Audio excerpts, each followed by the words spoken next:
राम राम दोस्तों, मैं श्याम मार्केटर। मैं आज आप सबको ये बताने वाला हूँ कि हम अपने उत्पादन को बेचे तो बेचे कैसे। मैं इसके बारे में बात करने वाला हूँ कि जैसे हमने कोई व्यवसाय शुरू किया तो उस व्यवसाय को हम बेचे तो बेचे कैसे। हम अपने उत्पादन को बेचने का सही तरीका और कैसे हम उनको लोगों के पास पहुँचाएं, मैं आज उसके बारे में बात करने वाला हूँ। जैसे हमने कोई उत्पादन किया, जैसे मान लीजिए मैंने एक जूते का दुकान जूते का उत्पादन शुरू किया और मैंने उसकी फैक्ट्री या मैं उस कंपनी के तहत कार्य करता हूँ। मैं दोनों के लिए बता रहा हूँ। तो जैसे मेरी कंपनी है, मैं जूते का व्यवसाय करता हूँ, उस जूते को मैं बेचूँ तो बेचूँ कैसे? क्योंकि मार्केटिंग में हमारा जो जूते का दाम है कुछ ज़्यादा है, लोगों को ये लग रहा है कि ज़्यादा है, तो हम बेचे तो बेचे कैसे? ये हमारी समस्या बनी रहती है, क्योंकि बेचना बहुत एक टफ कार्य है। उस टफ कार्य को हम एक साधारण रूप में या जीवन में कैसे लाएँ कि हमारा उत्पादन भी बढ़ जाए और हमारा जो कार्य है जिसमें हम डाले उसमें भी हमारा चलना शुरू हो। मैं उसी के बारे में आज बताने वाला हूँ। सबसे पहले आप भी जब भी कोई सामान लेके जाइए, उस दुकानदार या ग्राहक को बताइए कि मेरी ये सामान है, ये मेरा प्रोजेक्ट है। तो वो सामने से रिएक्शन देगा कि आपका ये प्रोजेक्ट जो है वो काफ़ी महँगा है और की अपेक्षा ये कुछ महँगा है। तो हम उनको समझाएँगे कैसे? तो सबसे पहले हम ये देखेंगे, हम उस दुकानदार से या ग्राहक से हम ये हट कर सकते हैं कि भैया मेरा ये सामान है, मेरा ये प्रोजेक्ट है और जो कंपनियाँ हैं वो मशीन द्वारा सिलाई की है और हमारा जो ये जूते का चीज़ है ये हमने हाथ से सिला है, ये हमारा हाथ से सिला गया है। तो इसमें क्या होता है, ये हाथ से सिला गया है, ये लंबा और टिकाऊ भी है, ये उनकी अपेक्षा काफ़ी ज़्यादा चलेगा।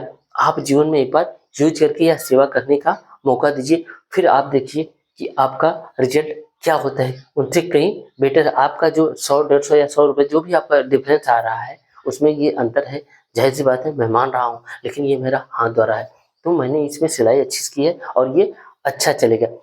तो दुकानदार कुछ रिएक्शन देगा तो उनकी बातों को आप आराम से सुनिए, क्योंकि वो भी कुछ सलाह देगा। तो उस सलाह को हमें एक्सेप्ट करना है, हमें एक दवा, एक टॉनिक की तरह लेना है, क्योंकि हमें ग्राहक की फीलिंग जाननी है कि ग्राहक हमसे अपेक्षा क्या कर रहा है, हम उस अपेक्षा को कैसे खरा उतरे। आप उनकी बातों को एकदम ध्यान से, मनन से सोचिए, क्योंकि आपको फ्री में कोचिंग क्लासेस आपको मिल रही है, क्योंकि आपको ज्ञान मिल रहा है कि हमारे प्रोजेक्ट में हम क्या नया करें और हमारा प्रोजेक्ट भी बढ़ जाए।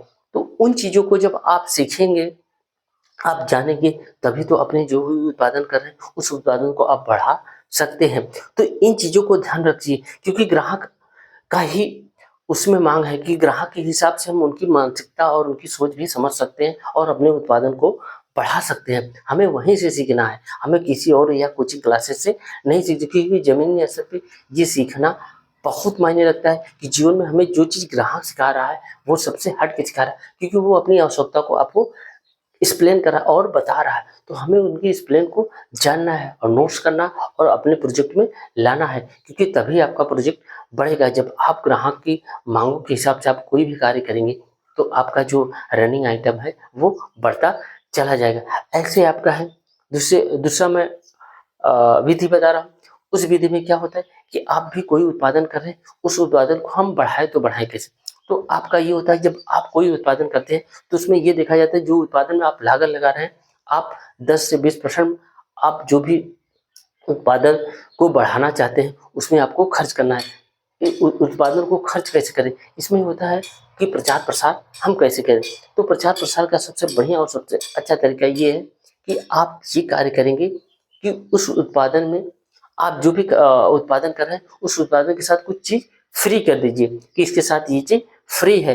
तो फ्री आप करेंगे तो क्या होगा, मार्केटिंग आपका सट से वो बन जाएगा, क्योंकि अगर किसी चीज़ में कोई चीज़ फ्री होता है तो लोगों के एक दूसरे द्वारा नेटवर्क ये फैल जाता है। आप किसी एक जन को देंगे, ऐसे वो कई जनों को वो जोड़ देगा, तो एक दूसरे जुड़ते-जुड़ते आपका एक क्या होगा, एक नेटवर्क बन जाएगा। इस नेटवर्क के मार्केट में आपका क्या होगा, धीरे-धीरे आपका विस्तार हो जाएगा और लोगों के पास आपकी जो भी वस्तु है लोगों के पास वो पहुँच जाएगी। अगर उस समय ये ध्यान देना है, उस समय आप लोगों के पास पहुँचा दे रहे हैं और आपकी जो भी आप प्रोजेक्ट बना रहे हैं उसमें अगर क्वालिटी रही, अगर क्वालिटी आप उसमें मेंटेन करके आप चला ले रहे हैं तो क्या होगा, लोगों से वो जुड़ जाएगा और अगर खाने-पीने की अगर उसमें स्वाद आए तो लोगों से लेना शुरू हो जाएगा। तो ये चीज़ ध्यान दीजिएगा। इस कार्य को आप रेगुलर 30 दिन आप कार्य करिए। एक मानक मैं बता रहा हूँ, आप उससे अधिक भी कर सकते हैं। 30 दिन आप करके देख लीजिए कि आपका जो सामान कुछ नहीं बिक रहा है और धीरे-धीरे इतना तेज़ प्रोग्रेस हो गया। प्रोग्रेस आपका कैसे हुआ कि आपने उस कार्य को उसमें इतना समय आपने लगाया, तो उस पैसे से आपका विस्तार हो जाएगा। तो मेरा वीडियो बनाने का आप देखिए, जो कार्य आपका स्लो से या स्लोली चल रहा था, वो आपके कार्य में काफ़ी ज़्यादा तेज़ी आ गई। तो तेज़ी क्यों आई? क्योंकि आपने कुछ उसके साथ कुछ लालच दिया ऐसा कुछ करने का। तो आप देखेंगे आपका व्यवसाय धीरे-धीरे बढ़ता चला जाएगा, और उन चीज़ों को आप ध्यान में गहन अध्ययन करते रहिए या अध्ययन करते रहिए कि मेरा सामान कहाँ बिक रहा है और कहाँ नहीं बिक रहा है। बिक रहा है तो क्यों बिक रहा है? ये भी आप जान लीजिए कि मेरा यहाँ सामान क्यों बिक रहा है, किस ख़ासियत से मेरे प्रोजेक्ट में। आप ये भी जानते रहिए कि मेरा यहाँ किस चीज़ की माँग है और क्या मैंने अच्छा इसमें कुछ किया है कि जिससे मेरा ये सामान माँग रहा है। और बगल में जैसे एक ज़ाहिर-सी बात है कि इस साइड में मेरा क्यों नहीं बिक रहा है, उसके बारे में भी आपको अध्ययन करना है। अगर आपके व्यवसाय को बढ़ाना है, अगर सबको छूना है, तो इन चीज़ों को आप अध्ययन करेंगे कि मेरा यहाँ सामान क्यों नहीं बिक रहा है?